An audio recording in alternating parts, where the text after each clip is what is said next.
Hello guys, मैं हूं विजय और आप देख रहे हैं आपका अपना यूट्यूब चैनल विजय सर। दोस्तों, आज की इस वीडियो में हम बात करने वाले हैं आज 7 फरवरी 2025 को हुए अंग्रेजी का पेपर, जिसे हम सॉल्व करने वाले हैं। आज का पेपर वैसे तो क्वेश्चन आंसर के हिसाब से थोड़ा सा कठिन है, क्योंकि आप जानते हैं एनसीईआरटी जितना भी एक्सपेरिमेंट करती है 11th के पेपर में ही करती है। 10th और 12th का पेपर इससे सरल होता है। यहाँ बाकी सब ठीक है, लेकिन जो क्वेश्चन आंसर आए हैं वो खुद से बनाए गए क्वेश्चन आंसर हैं। प्रीवियस जो आए हुए हैं उनमें से 1 2 4 फंसे हुए हैं, बाकी एग्जामिनर ने क्वेश्चन खुद से बनाए हैं। इतने मुश्किल भी नहीं है, अगर आप में अंडरस्टैंडिंग है तो आप क्वेश्चन आंसर सॉल्व कर सकते हैं। बाकी पैसेजेस और एक्सट्रैक्ट जो है, fill in the blank, do as direct, वो ठीक है। तो चलिए एक बार आप चैनल को सब्सक्राइब कर लें, अगर चैनल को सब्सक्राइब नहीं किया है, ऐसे ही सॉल्व पेपर और अन्य जानकारियों के लिए। चलिए शुरू करते हैं। आपने क्वेश्चन नंबर 1 यानी कि पैसेज आपने रीड किया होगा। हम सीधा चलते हैं इनके क्वेश्चंस में, जहां से सॉल्व करना स्टार्ट करते हैं। तो दोस्तों, पहला क्वेश्चन है, technology allows children to embrace their in multiple ways. खालिस्तान में भरना आपको इंटेलिजेंस, हार्डवर्क, क्यूरियोसिटी, पैशन। आपको देखना होगा ये जो पैराग्राफ नंबर 7 ऊपर दिया होगा उसी से ये फिल इन द ब्लैंक लिया गया है, और इसका जो आंसर होगा हमारा वो होगा क्यूरियोसिटी। तो इसका जो आंसर है आपको लगाना था क्यूरियोसिटी, और इस हिसाब से ये सही है। दूसरा क्वेश्चन है हमारा, विच of the following is not a method through which technology encourage more communication between teachers and parents. तो इसमें जो आपका आंसर होगा, इसका आंसर नंबर डी होगा। और ये आपको देखना है, ये पूछ रहा है कि इसमें जो टेक्नोलॉजी है वो क्या इनकरेज करती है टीचर और पेरेंट के बीच में। तो ये जो चौथा नंबर है, software program that allows parent to access the child tech and keep a check on their usages. तो ये टेक्नोलॉजी का कमाल नहीं है। यहाँ पे ये ऑप्शन में नहीं दिया गया है, तो आपको वही ऑप्शन लगाना है जो सही सॉर्ट होता है। अगर सही नहीं है तो उसको आपको नहीं लगाना है। आगे है question number 3, which of the following is not something that technology help a student with in education. और इसका जो ऑप्शन नंबर है, इसका ऑप्शन नंबर आपका बी रहेगा। ये technology encourage more communication between parent and student. अच्छा, इसमें क्या कहना चाहता है, ये जो ऑप्शन है, ये चारों ऑप्शन आपको मिलेंगे वहाँ पर। जब आप पैसेज में ढूंढेंगे इसे तो ये मिल जाएगा, लेकिन ये कह रहा है कि टेक्नोलॉजी वो चीज़ बताना है आपको जो स्टूडेंट और एजुकेशन के बीच में करता है, एजुकेशन और स्टूडेंट के बीच में, ना कि पेरेंट और स्टूडेंट के बीच में। तो ये जो ऑप्शन नंबर बी है, ये कौन सा है, ये हमारा बता रहा है कि पेरेंट और स्टूडेंट के बीच में। तो यही जो कथन है ये गलत है, तो ये इसका आंसर हो जाएगा। आगे चलते हैं क्वेश्चन नंबर 4 में। क्वेश्चन नंबर 4 कहता है, which of the following is not a way through which technology help children to stay motivated during the learning process.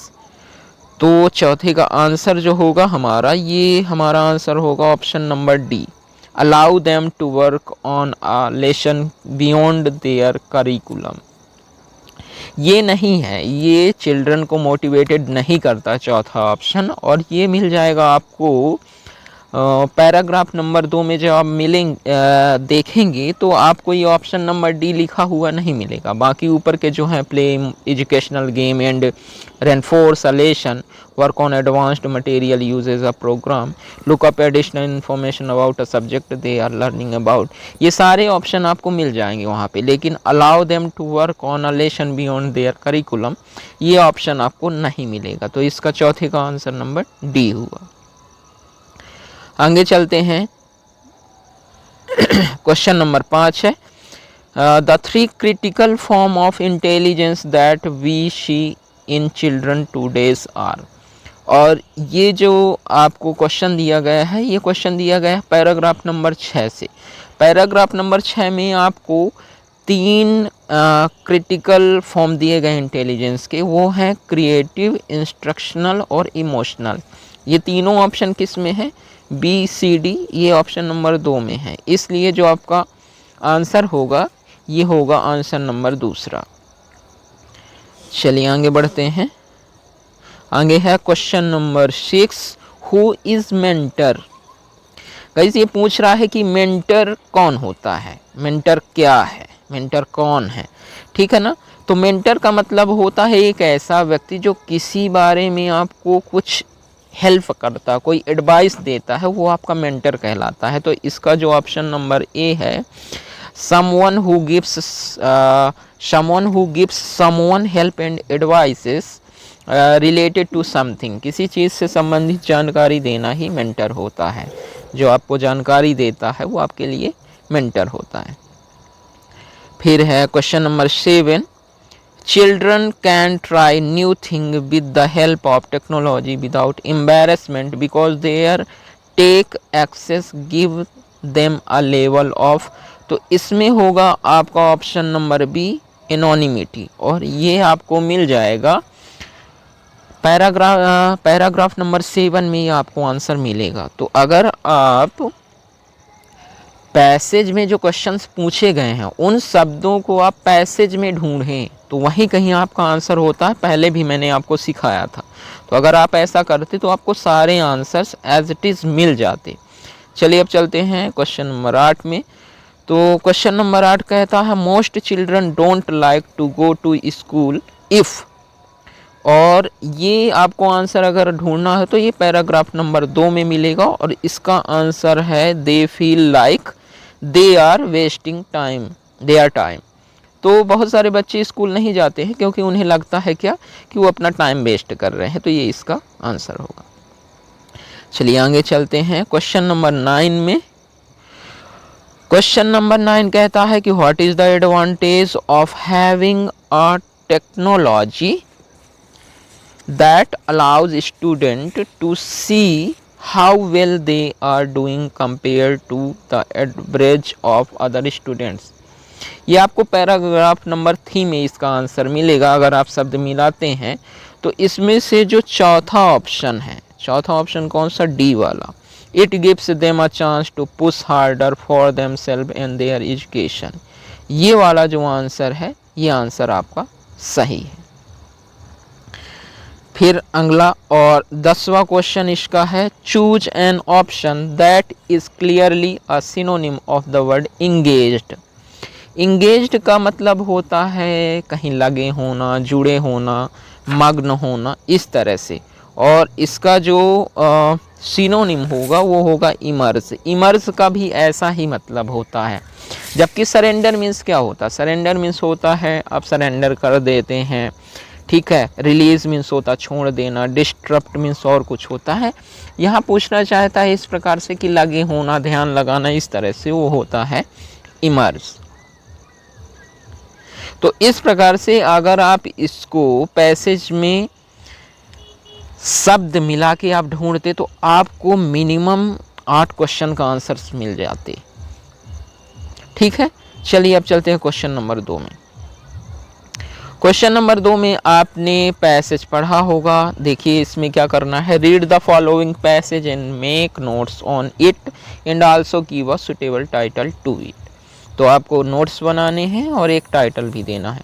पूरा जब पैसेज आप पढ़ेंगे तो पूरे पैसेज में ये बताया गया है कि जो फेलियर होता है यानी फेल होना होता, असफलता जो होती है वो कहीं ना कहीं हमारे लिए अच्छी होती, हमें कहीं ना कहीं एक्सपीरियंस देती है, और बार बार असफलता मिलती है तो हम एक बड़ी विक्ट्री तैयार करते हैं। तो इसमें ये बताया गया है कि असफलता कैसे हमें सफल बनाती है।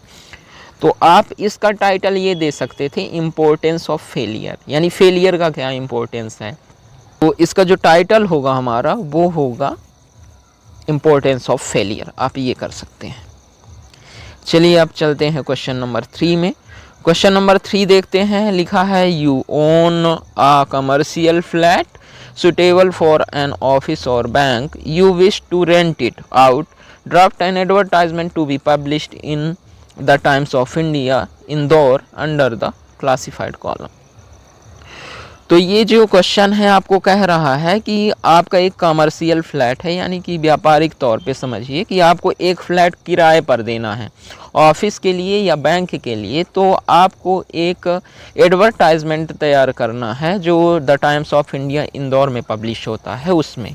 तो आप किस प्रकार से बनाएंगे, जिस प्रकार से आप सेल वगैरह का बनाते थे, तो ऊपर आपको लिखना है टू लेट, और टू लेट लिखने के बाद नीचे जो रहेगा, नीचे क्या कर सकते हैं आप, नीचे उसके बारे में इंफॉर्मेशन देंगे। इंफॉर्मेशन क्या, जैसे आप जो फ्लैट दे रहे हैं कितने बाई कितने का है, और उसमें क्या क्या कितने रूम हैं, क्या क्या है, और इसके अलावा कितने बाई कितने का है, कितने एरिया में है, और इसके बाद में आप बता दीजिए कि ये जो फ्लैट है उसका लोकेशन बता दीजिए। लोकेशन के बाद अपना कॉन्टैक्ट नंबर वगैरह दे दीजिए।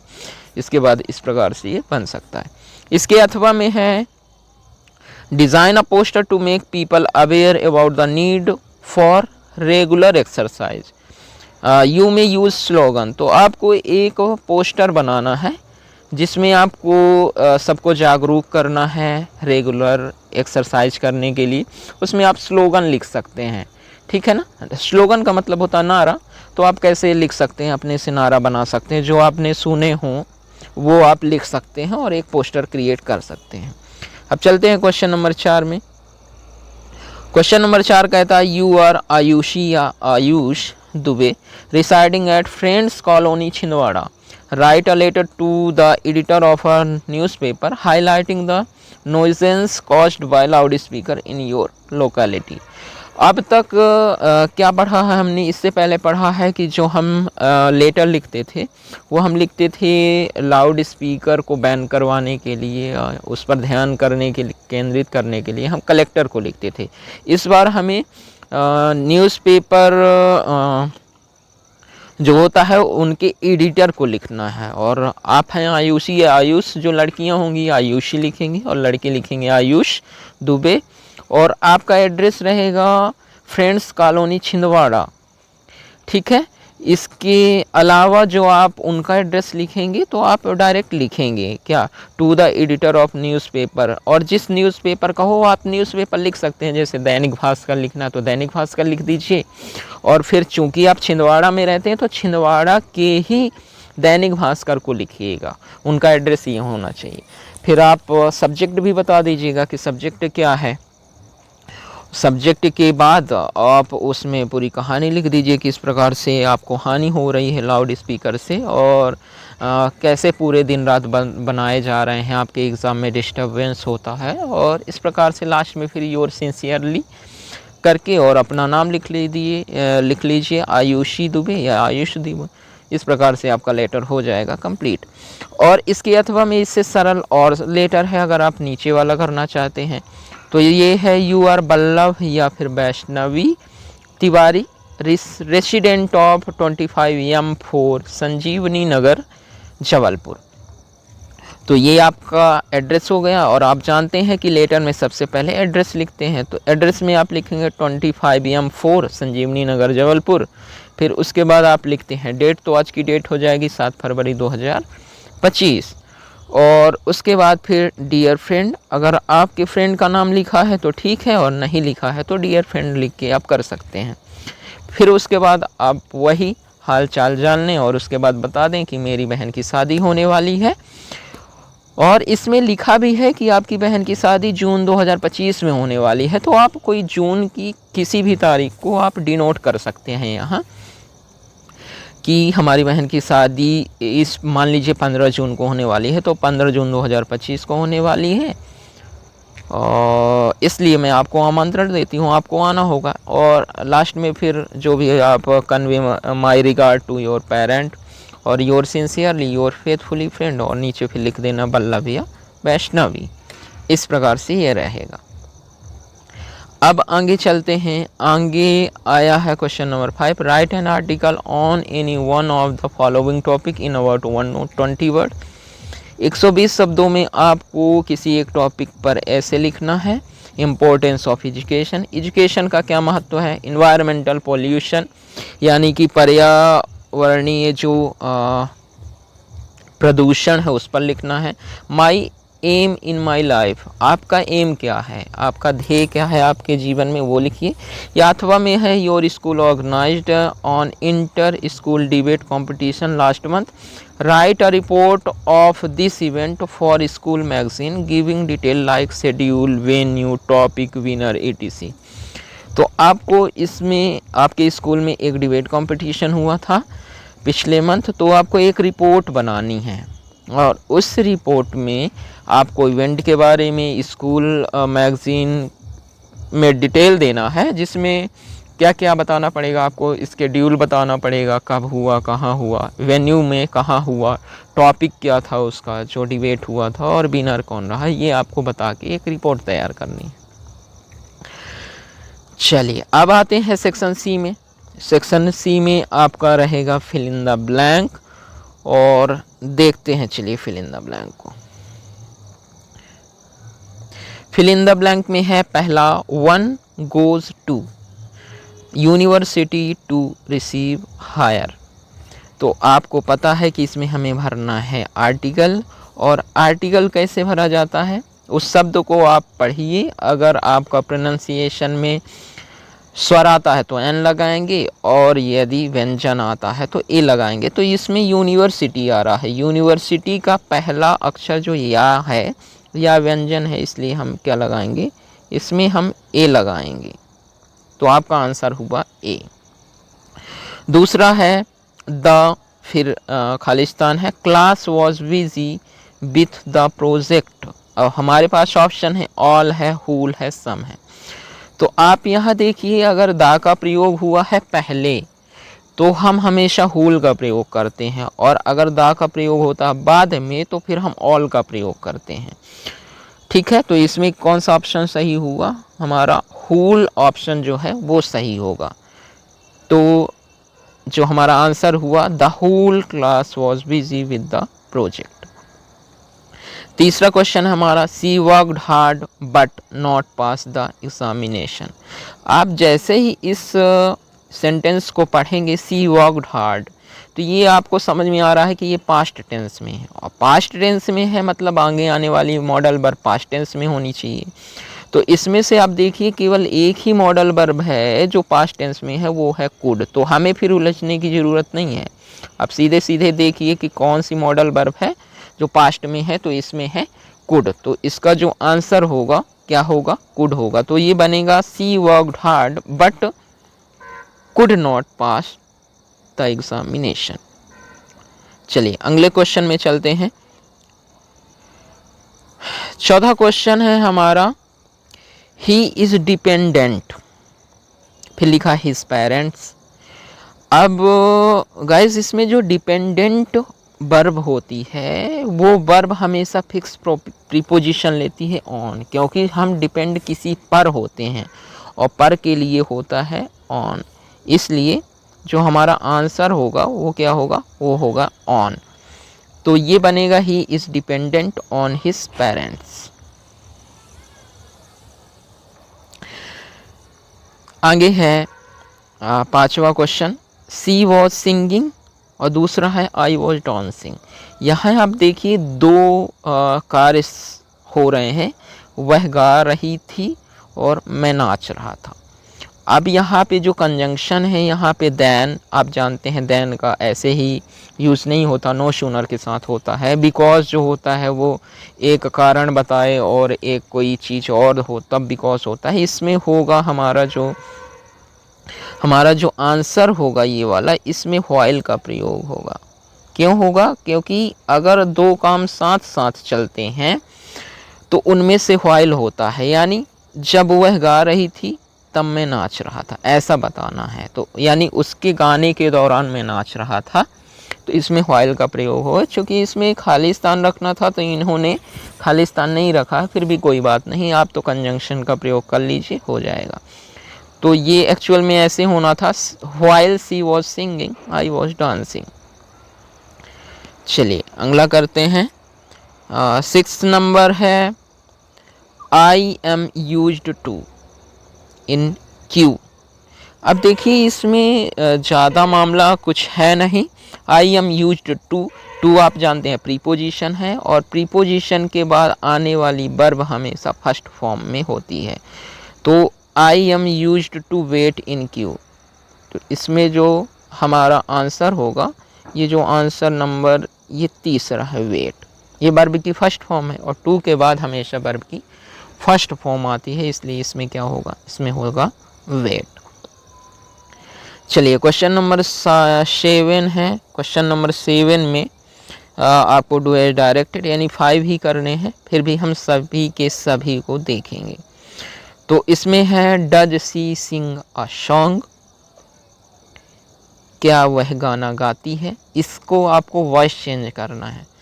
अब आपको पता होना चाहिए वॉइस कैसे चेंज होता है। वॉइस चेंज होने के साथ साथ ये भी ध्यान रखना है, चूँकि ये इंट्रोगेटिव सेंटेंस है, इसलिए वॉइस जो होगा पैसिव वॉइस, ये एक्टिव वॉइस है, तो पैसिव वॉइस भी हमारा क्या होगा, पैसिव वॉइस भी हमारा इंट्रोगेटिव के फॉर्म में ही होगा। तो ये हमारा बनेगा, चूँकि ये प्रेजेंट इंडेफिनिट है, प्रेजेंट इंडेफिनिट का जब आप पैसिव वॉइस बनाते हैं तो उसमें helping verb is am are लगेगा, और चूँकि ये जो हमारा इसका ऑब्जेक्ट बनेगा अ सॉन्ग बनेगा, ऑब्जेक्ट जो है सब्जेक्ट बनेगा, अ सॉन्ग बनेगा सब्जेक्ट, तो सब्जेक्ट के हिसाब से इज आना चाहिए, तो इज हेल्पिंग वर्ब पहले आ जाएगी, तो ये बनेगा इज अ सॉन्ग, फिर वर्ब की थर्ड फॉर्म सिंग की थर्ड फॉर्म संग, तो संग बाय लगा के और सी का बनेगा हर, तो ये बन जाएगा is a song sung by हर।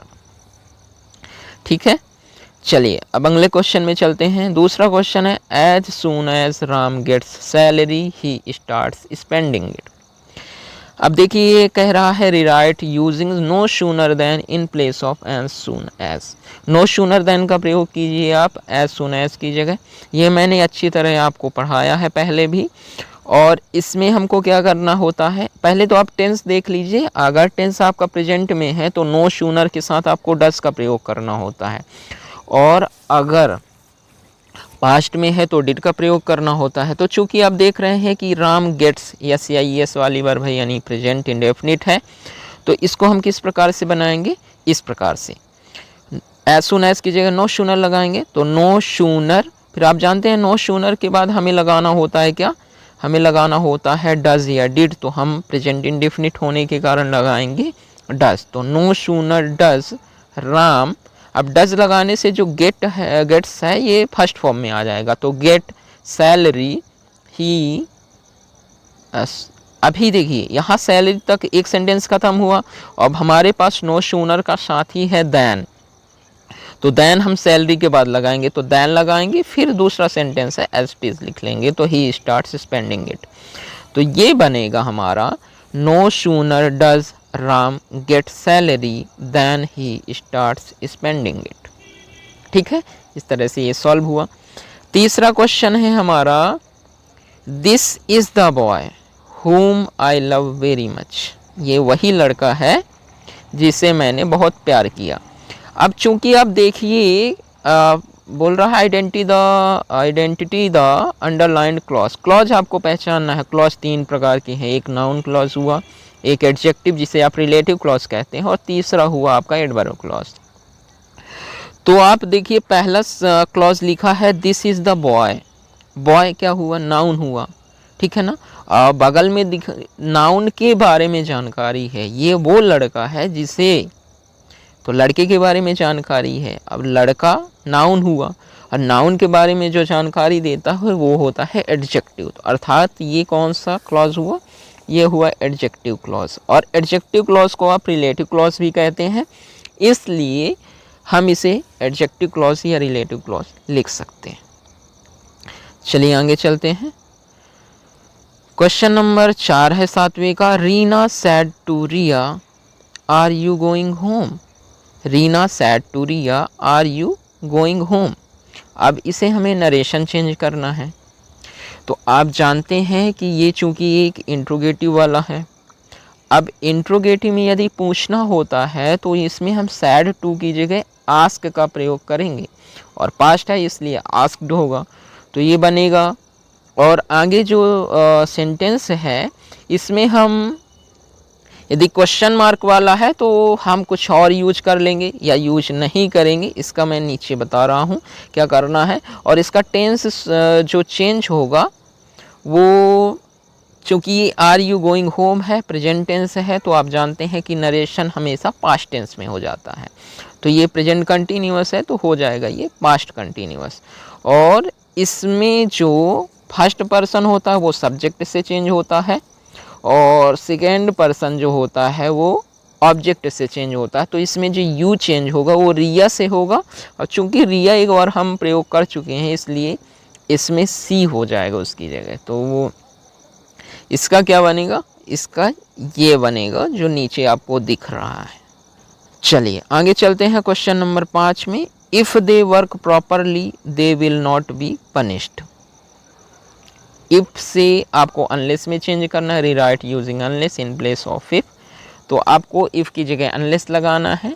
और आपको एक बात पता हो कि अगर आप इफ़ के साथ नॉट नहीं हैं और अनलेस का प्रयोग कर रहे हैं तो दूसरे सेंटेंस में या तो नॉट लग जाता है या तो नॉट हट जाता है। तो इसमें नॉट दिया है तो हट जाएगा, तो बनेगा क्या, ये इस प्रकार से बनेगा, unless they work properly they will be punished. ये इस तरह से हमारा बन जाएगा, सही आंसर यही है। अगला है आखिरी, stop worry and start living happily, correct the sentence. इसमें हमें सेंटेंस को करेक्ट करना है। आपको समझ में आ रहा है इसमें क्या गलती है? आपको मैं बताता हूँ, जैसे मैंने आपको जीरेंड बताया है, ठीक है ना। तो देखिए जब हम सेंटेंस लिखे हुए हैं तो एंड के बाद लिखा है स्टार्ट लिविंग। स्टार्ट एक वर्ब हुई, एक वर्ब के बाद दूसरी वर्ब आईएनजी में आएगी या तो इन्फिनेटिव में आएगी। तो यहाँ पे देखिए लिविंग सही लिखा है, जीरेंड फॉर्म में आया है, लेकिन इसके पहले एंड के पहले जो लिखा स्टॉप वरी लिखा है, वरी यानी चिंता नाउन है। तो इस प्रकार से नहीं, यहाँ पे भी वर्ब होनी चाहिए। और आपको एक चीज़ पता हो तो जो एंड कंजंक्शन होता है वो सेम चीज़ों को जोड़ता है। तो इसका जो करेक्ट सेंटेंस होगा वो होगा stop worrying and start living happily, ठीक है। तो इसमें जो चीज़ें होंगी एंड से जुड़ेंगी वो सेम जुड़ेंगी, तो ये बनेगा हमारा answer stop worrying and start living happily, ये सही हो। चलिए अब आते हैं क्वेश्चन नंबर 8 में। पैसेज आपने पढ़ लिया होगा, हम पैसेज पढ़ने में टाइम ख़राब नहीं करते हैं, डायरेक्टली हम आते हैं अपने क्वेश्चन आंसर पे। तो चलिए पहला क्वेश्चन है हमारा, choose the name of the chapter from which the above extract has been taken. यानी कि उस चैप्टर का नाम चूज कीजिए जहाँ से ये लिया गया है। तो ये हमारा लिया गया है। अब देख लेंगे ये डिस्कवरिंग टूट से नहीं है। डिस्कवरिंग टूट में टूट के बारे में कुछ जानकारी होगा, कुछ मामी वगैरह के बारे में, ऐसे कोई शब्द नहीं मिलते हैं इसमें। The portrait of a lady, इसमें भी उस कुछ पोर्ट्रेट ऑफ अ लेडी किसका, खुशवंत सिंह का है, जिसमें दादी और वो खुशवंत सिंह के बारे में कुछ बताया गया है। तो इस तरह से इसमें भी नहीं है। सिल्क रोड का भी नहीं है। ये जो हमारा है ये चैप्टर है हमारा the ailing planet the green movement's role, ये इसका है, ठीक है। दूसरा क्वेश्चन हमारा, which among these is a year when the concept of sustainable development was popularised. ये तो बहुत सरल है, आपको पैसेज में मिल जाएगा, ये रहेगा 1987। आगे बढ़ते हैं। क्वेश्चन नंबर 3 है हमारा, meaning of the word language. Language शब्द का जो मीनिंग है यानी कि समानार्थी है वो आपको बताना है। तो लैंग्वेज मीन्स होता है कमज़ोर, और कमज़ोर आपको पता है कमज़ोर होता है वीक। तो इसका ये सही आंसर है। लैंग्वेज मीन्स कमज़ोर, और कमज़ोर वीक को भी कहते हैं, इसलिए इसका ऑप्शन नंबर सी सही होगा। चौथा, who is referred as to the most dangerous animal in the extract. आपको बताना है कि ये जो पैसेज ये एक्सट्रैक्ट दिया है सबसे खतरनाक व्यक्ति कौन है, मतलब कि सबसे खतरनाक जानवर कौन है। तो आप जब देखेंगे तो इसमें किसी जानवर का नाम नहीं आता है। इस पैसेज में लिखा हुआ है कि केज के अंदर, पिंजरे के अंदर एक दर्पण रख दिया जाता है और जो उस दर्पण को देखेगा वही सबसे खतरनाक जानवर है। चूँकि ये काम पिंजरे के अंदर अब जानवर घुस के तो देखेगा नहीं, और ये काम देखने उखने का काम आपको पता है कि ये व्यक्ति ही करता है, तो सीधा सा मतलब है कि मोस्ट डेंजरस एनिमल का जो पोएट कहना चाहता है, राइटर कहना चाहता है, वो कहना चाहता है ह्यूमन को। तो यहाँ पे जो आंसर होगा ये एग्जैक्ट आंसर है, ठीक है। तो इसमें पैसेज में जब आप पढ़ेंगे तो लिखा हुआ है कि वहाँ पर दर्पण रख दिया जाता है और जो उसमें अपना चेहरा देखता है वही मोस्ट डेंजरस एनिमल है, और ये देखने का काम ह्यूमन करता है, इसलिए अर्थात ह्यूमन है सबसे खतरनाक जानवर। चलिए अगले क्वेश्चन में चलते हैं। इसका पांचवा जो है, 5 है इसमें, तो पांचवा है how many living species have been catalogued by the scientist. तो ये भी आपको सीधा सीधा मिल जाएगा, ये रहेगा 1.4 मिलियन। ये आपको तीसरे पैराग्राफ की पहली लाइन में ही आंसर मिल जाता है, तो इसमें कोई दिक्कत वाली बात नहीं है। चलिए आगे चलते हैं क्वेश्चन नंबर 9 में। क्वेश्चन नंबर 9 में 2 रहेंगे, एक ए रहेगा और एक बी रहेगा, और 9 का ए में एक पोयम रहती है, पोयम का एक्सट्रैक्ट रहता है, उससे आपको पता करना होता है कि इस पोयम से लिया गया है, कौन है राइटर, और कुछ क्वेश्चंस इसके एक्सट्रैक्ट से होते हैं। तो चलिए देखते हैं इसमें क्या है। तो पहला क्वेश्चन है हमारा the name of the poem is, ये पोएम कहाँ से लिया गया है। तो आप शब्द भी मिला लेंगे तो सीधा सीधा लिखा द लेबरनम टॉप, तो ये जो हमारा पोएम है द लेबरनम टॉप से लिया गया है। How was the tree standing in the month of September, कह रहा है कि सितंबर के महीने में पेड़ कैसे खड़ा रहता था, इस प्रकार से। तो आप इसमें ऑप्शन जो दिए गए हैं वो ऑप्शन है स्टिल एंड डेथ लाइक, यानी कि शांत खड़ा रहता है जैसे कि मरा हुआ हो। दूसरा अलाइव, जिंदा लगता है। तीसरा ग्रीन एंड हैप्पी, हरा और बड़ा खुश लगता है। और चौथा है स्टिल एंड ग्रीन, शांत और हरा लगता है। तो जब आप इसको पढ़े होंगे पोएम तो आपको समझ में आया होगा, ये पहली लाइन में ही लिखा the laburnum top is silent quite still, पूर्णतः चुपचाप है, ठीक है ना। In the afternoon yellow September sunlight, सितंबर की धूप में। And a few leaves yellowing, जो पत्तियां हैं वो कैसी हैं, पीली पीली हैं। ऑल इट्स सीड फॉलन, और सभी बीज क्या हुए हैं, झड़ चुके हैं।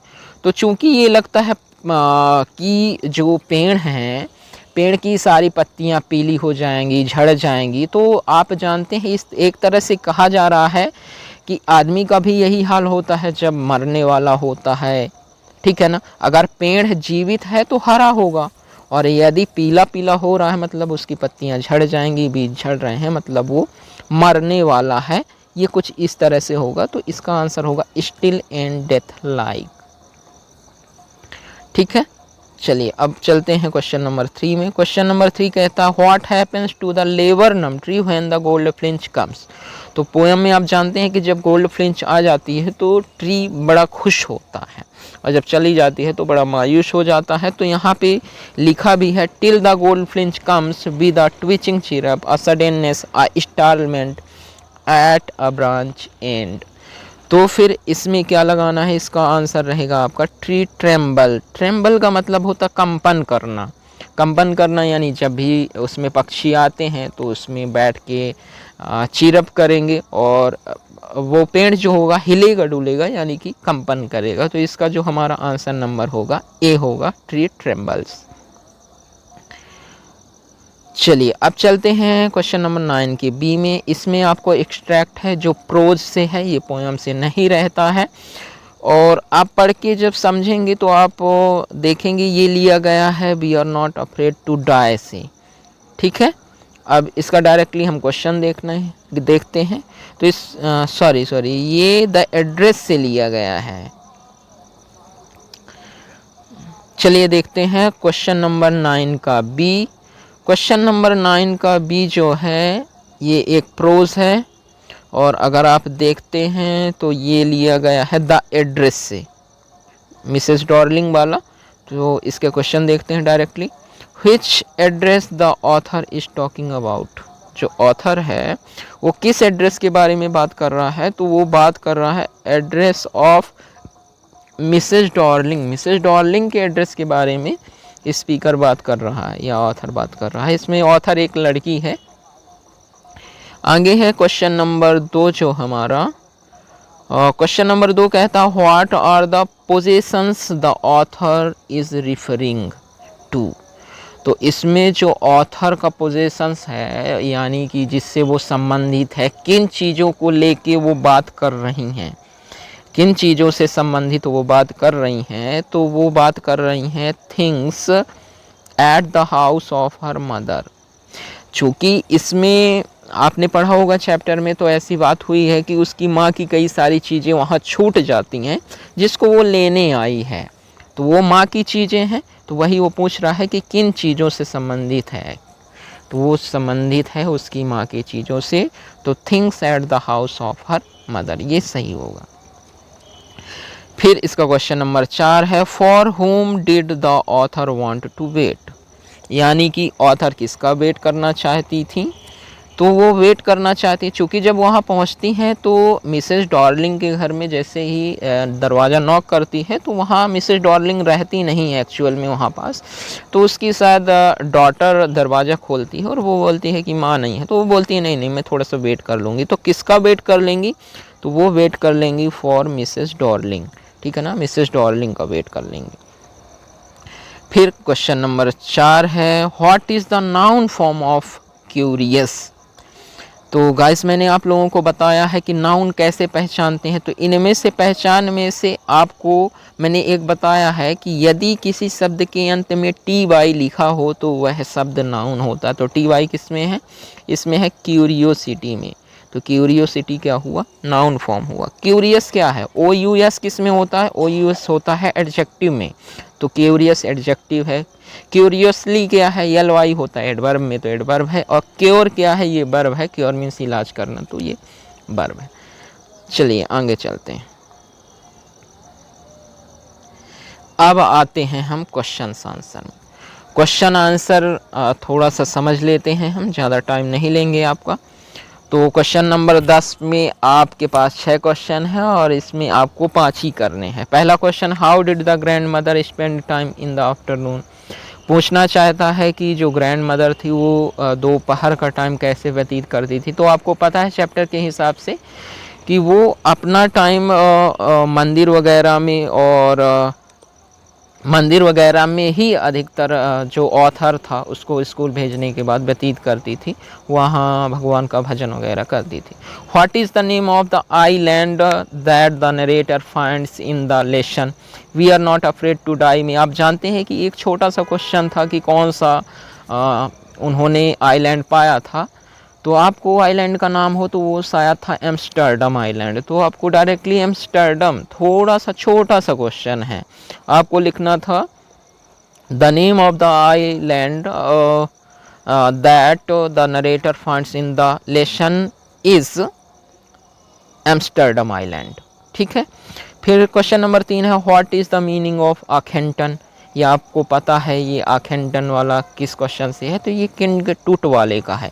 और वहाँ पे आपने लिखा था कि आखेंटन का मतलब होता है द सर्वेंट ऑफ एटेन, ऐसा। तो आपको ये माइनर क्वेश्चन है, छोटे छोटे से हैं, सिर्फ घुमा के छोटी छोटी चीज़ों को जानना चाहते हैं आप, सो आपको लिख लेना था। अगर आप अंडरस्टूड हैं इस चीज़ से तो आप लिख लेंगे। तो आपको क्या लिखना था इसका, the meaning of the Akhenaten is the servant of Aten, ये होगा। Which theory was suggested by Rajendra to professor Gaitonde. ये गायतोंडे वाले से है, तो कौन सी स्टोरी राजेंद्र द्वारा प्रोफेसर को सजेस्ट की जाती है, इसमें आपको वो बताना है। Which place did the author decide to go in the lesson Silk road.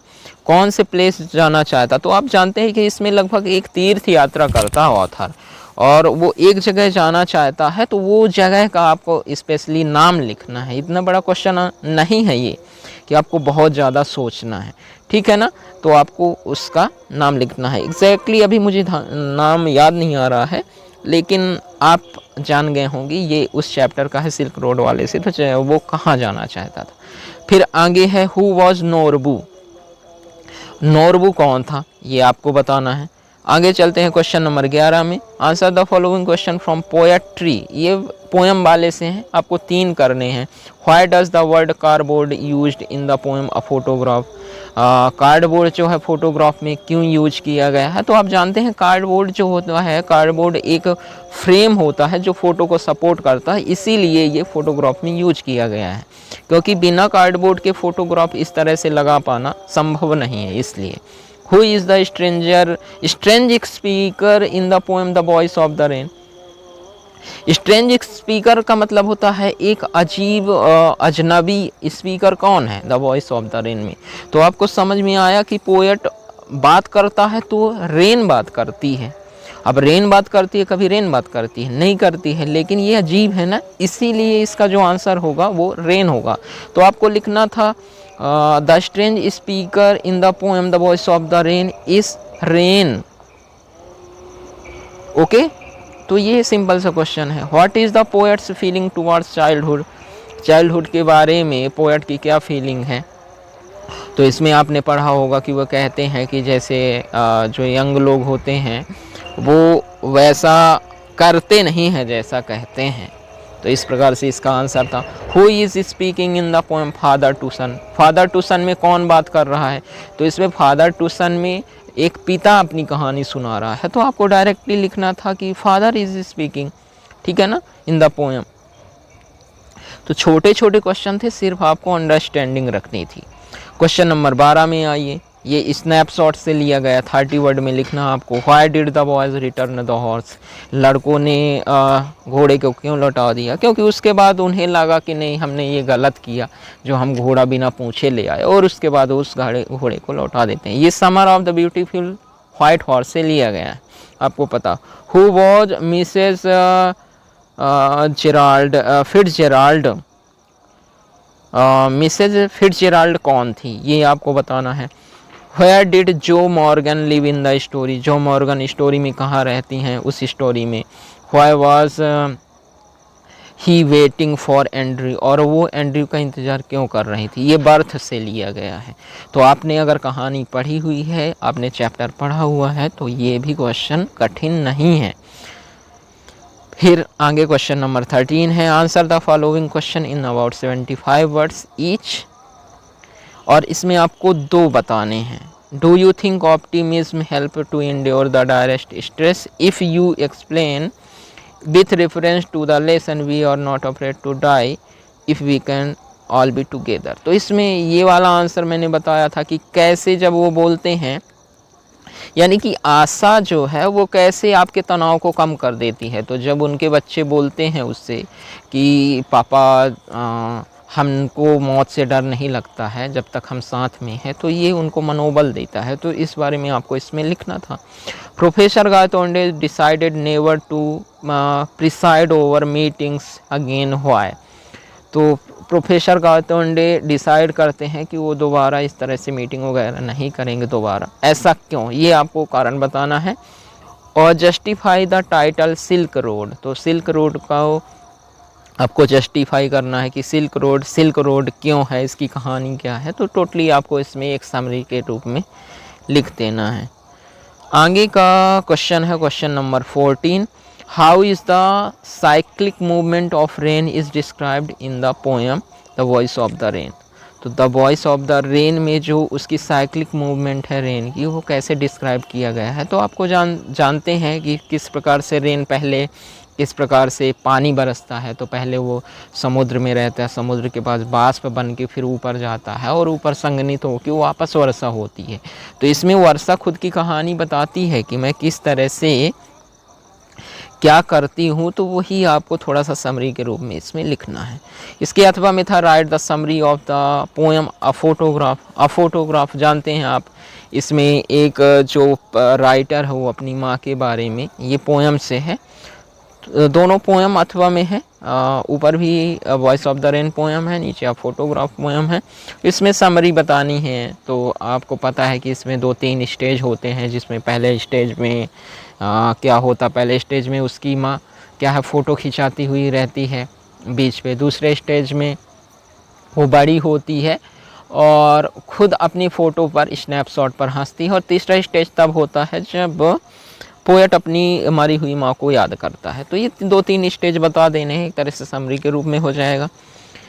Question number 15, what impression would you form of a state where the king was just and placid. ये आपको आंसर लिखना है। इसके अथवा में था write the theme of the lesson the ghat of the only world. इसमें आपको इस जो लेसन की थीम है वो आपको बतानी। तो गाइस इस तरह से हमने क्लास 11th का पेपर आज सॉल्व किया है। आशा करता हूँ आपसे पेपर अच्छी तरह बन गया होगा। मिलते हैं अगले वीडियो में, तब तक के लिए बाय बाय, नमस्कार।